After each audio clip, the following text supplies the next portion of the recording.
निहाती भाव में देखु यहाँ दीर्घ दिन धरी ब्रह्मगिरी कृष्ण प्रसाद आम अंचलवासी एवं आम समस्त स्वप्न रही आसी बहुत आलोचना समालोचना बहुत कष्ट सही लोक मैंने एत वर्ष धरी से माने डंगारे यातायात जितेबाला करुँच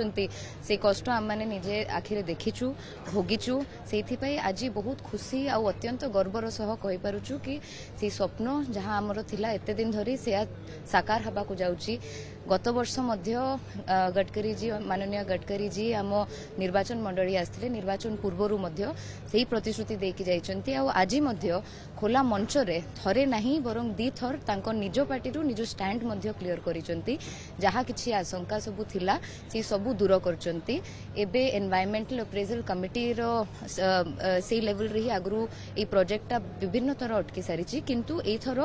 ईएसी एनवायरमेंटल अप्रेजल कमिटी लोके निजे आसीचंती निर्वाचन मंडली को ब्रह्मगिरी कृष्ण प्रसाद अंचल रे साइट को पहुंची सर्वे करिसंती एवं से आधार रे तांकर ऑब्जर्वेशंस आधार रे किछि एडवाइस किछि सजेशंस देइचंती से सजेशंस आधार रे मध्य जो आमर स्वप्न जहाँ थिला से ब्रिज सातपड़ा टू जर्नीकुदा ताकू कनेक्ट करिवार से मिसिंग लिंक को कनेक्ट करिवार निहाती भाव से स्वप्न साकार हो। आज्ञा एबे आपण निजे मंत्री पार्टी से कथा शुणी सारी कि जहाँ जहाँ लोकों मन रे शंका थिला से सबू दूर करने खोला मंच रे दी थर कहते केबे कौन आगो को निहाती भाव में जमती कि मंत्री कहले कि से खाली कहवाई कहती ना जहाँ कहती करके देखाते।